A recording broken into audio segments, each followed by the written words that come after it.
Some say he's a technical whiz. Some say he was born in Cornwall. While some say that he's on a journey. It's The Journey. And here's your host, David Hackett.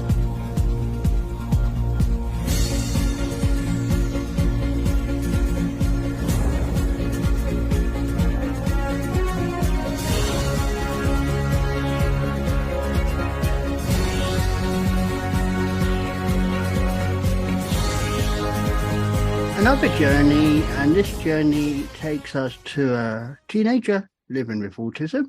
He brings us the autism rocks and rolls. Although he has had obstacles in the past and still has daily struggles, he is using the platform to take away the stigma of autism and other conditions that many think of disabilities. He often brings into the conversation family members, friends, celebrities, or others involved in the world of autism. He wants to prove that he is not broken and does not need to be fixed. This guest is a lot of fun along the way and really loves to entertain the audience, and you can listen to his podcast, which you will no doubt will talk about. Welcome to The Journey, Sam Mitchell. Hey man, good to be here. Nice to meet you. So, first of all, I always like to know, and I don't know how easy it is to word it in this way, but autism, how is it for you as a person? Well, for me, it as a person just makes me think very differently, and it makes me very creative as I just think outside the box. Like this podcast episode that's going to come out, which I keep it a secret, but I can spoil, it will come out on Monday. I can tell you that it's out of the box and very creative and taking a different route, which is what I like to do sometimes. And that is a good idea because obviously with my podcast, where you are now, you know, everyone has a journey. And I believe autistic people as a whole, you know, their journey is so different out there, makes it more fun and creative because it comes from the head and the art. I agree with that. And I know, and you probably endorse this as well. When I first got into media many years ago, I was nervous. I was scared because I didn't know what to expect. Now, your podcast, I don't know how many years your podcast has been going, but I listened to one of them the other day and I felt the energy of it. And I was amazed to know that energy is in autistic people, and that's what I want people to recognize, and no doubt you would as well. Well, I appreciate it. Just out of curiosity, do you know which one it was? I think it was your last podcast, in which was, I've got to have a look on my podcast list. It was, bear me a second. It was The Appetite with Tommy Stevens. Oh yeah, I liked him. He's a pretty good guy. And it was just and then describing about arriving in Elle's kitchen, my goal was to create some passion and some heart. And I like that. That was what he said. I did not say it. That's from him totally. But I think Tommy's on my Facebook, and he has got the passion, he's got the flair, and I applaud that. I don't know if he's fully autistic, but there's some of the tendencies in his flamboyancy does make me think he is autistic, but I know that's him. Yep, it's who we are, man. We're all different in our own ways. Yeah, so, do you remember how old you was when you was first diagnosed with autism? 4. And the only thing I remember from is I didn't like loud noises and I hated fireworks. Because that's interesting, because I know, and it's with my, autism as a whole, some get diagnosed later in life, and it's a difficulty with understanding as you're older about autism, because you think for so long, why was I so different? And in school, I assume you was bullied because you was autistic? Yeah, I would say so, maybe. So, talking about your podcast now, because obviously I don't want to go all about autism. What inspired you to do your podcast? Well, it was after I joined my high school's media club and I helped out with those podcasts, which was Thundercast. Feel free to check that out. But I didn't want to stop there. So the only way I knew to continue my media skills was to start my own podcast. And that was when I decided to create Autism Rocks and Rolls. I like that. And I now make sure people will follow your podcast as well when I put the description in, because I think people should understand and get in contact with you. So, what do you want to talk about you today to make people understand you? Well, I want them to understand that we are creative, and what they're hearing about autism partially is it's not all accurate.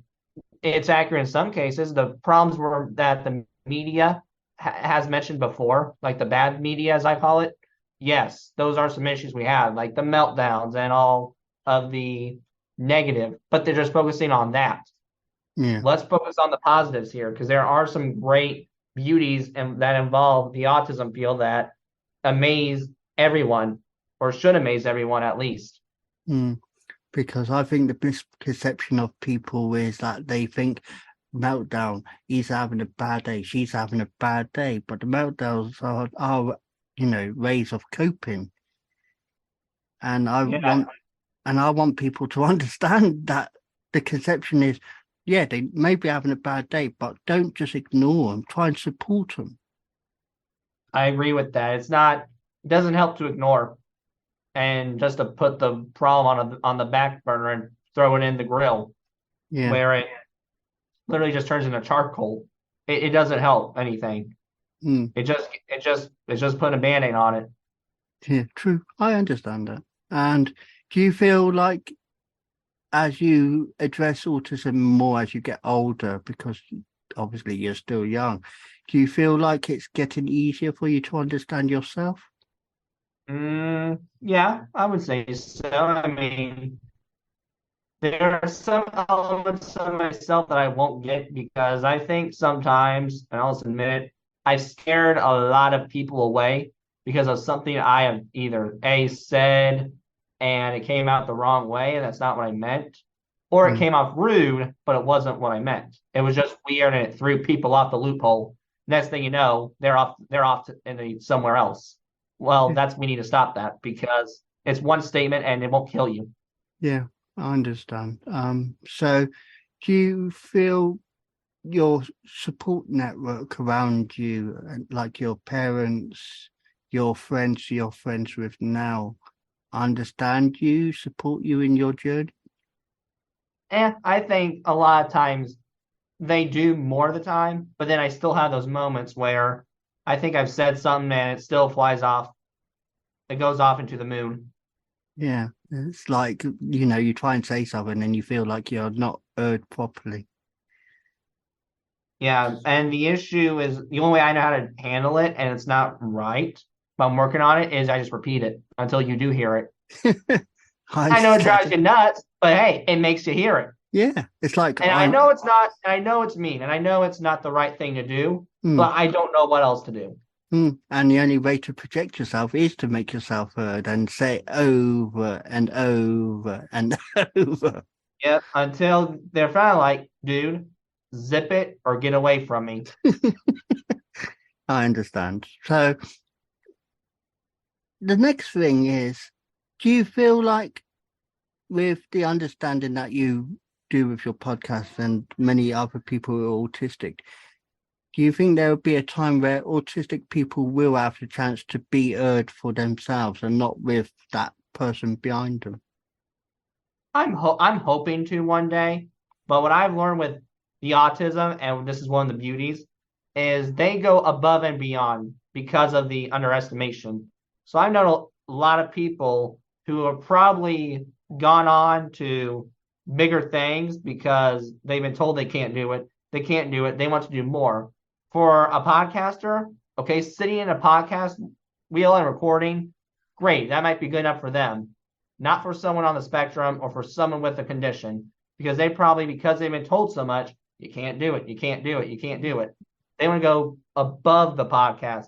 They want to go above the regular cook in the kitchen. They want to do something bigger Yeah. than everyone can imagine. It's like people always say, and I don't know how true this is, they say about the actor Dan Aykroyd being autistic. It's true. It It's is true. true, it's He's true. confirmed it himself. And it's just seeing how his journey has come as an actor, because for so long people just thought he was, excuse me, awkward. But he wasn't awkward. That is his way of coping. Yeah. And here's the thing, though. He's more than an actor. He's a creator because Yeah. he was obsessed, what I call obsessed, but I call it practicing for our future skills with paranormal stuff, like such as ghosts, Bigfoot, probably. He wanted to do something with it, and he did. But not only did he act in the movies, he created the Ghostbusters franchise. Yeah, and that is the iconic with the ghost on the actual red circle with the line through it, the iconic look. And Ghostbusters and things like that, people say, yeah, no ghost, no one believes in ghosts. Or autistic people, they don't understand what that is, but the autistic does understand. They understand more than the average person. So, for example, if you got an IQ and you're autistic, you're bound to understand it more. Yeah, I wouldn't say that. And a lot of times, I'll be honest, this podcast has made me more of a compassionate person than I probably once was. I always had compassion, but I have more compassion to today. Hmm. And I'll admit it, I don't have empathy. I mean, I'm not afraid to, I guess, tell you, okay, this is your problem. I suggest you clean it up. I'll help you in any way you can, but I'm not going to be the one doing it. Yeah, it's ultimately you, and that's the key word, you doing it, not me, you. Right. But I'm very compassionate at the same time. If someone's having an issue and like a really bad issue that they cannot help Hmm. or they can't control, I'm willing to step in and be like, okay, here's what we'll do for you. Yada, yada, yada. But don't make me regret it. It's like, I do this for you, but make sure you do something back behind them. So with the future, because obviously future of autism is still developing, and back when I was younger, autism was a word that just people used to say was behavior problems, but obviously nowadays in your age, people recognize it as autism. But in the future, do you feel like autism will be the same? Do you feel like it will be more recognized? Maybe. I mean, I'll say this. We went from being institutionalized to being aware of it. And that's a good step. I would not say that stinks. I would be an idiot to say that. But we're not accepting. That's what I'm hoping we get into the future. Now, I'm hoping we don't go backwards, obviously. I'm hoping we go forward, but I can't say I can 100% sure guarantee that we're going to move forward because it could stay where we are right now. And what would you say to, and I'll say this in the broad spectrum, what would you say to anyone who might think they have autism or has autism? Well, to accept the quirks, don't hide it. If you need to go to the resource room to get a test read, okay, that's a source. If you flap your arms every time because you get angry or you stim, okay, it's not hurting anyone. Because I'll also say I'm a big believer in doing sometimes unrealistic but unharmful solutions. If that is a case and you need to do that, do it. The only rule is you can't harm anyone. That's it. Yeah. And if anyone wants to get in contact with you, how would they be able to get in contact with you? I have a Facebook page you can look at. My website, Autism Rocks and Rolls, has everything on there, like contact, where I'm at on social media, email. So and let me put it this way with social media. If you think I'm there, I'm there. Is there anything else you want to add? Well, I first of all thank you for letting me come on. I hope this was enjoyable, and I hope this can be useful for anyone who listens to us chatting together. Yeah. And it's good to interact on the neutral understanding that two people understand the same sort of thing. Sam Mitchell, thank you for sharing your journey. That was The Journey, hosted by Wise Words Imaging, hosted by David Hackett. Be sure to like, subscribe and listen to another journey coming soon.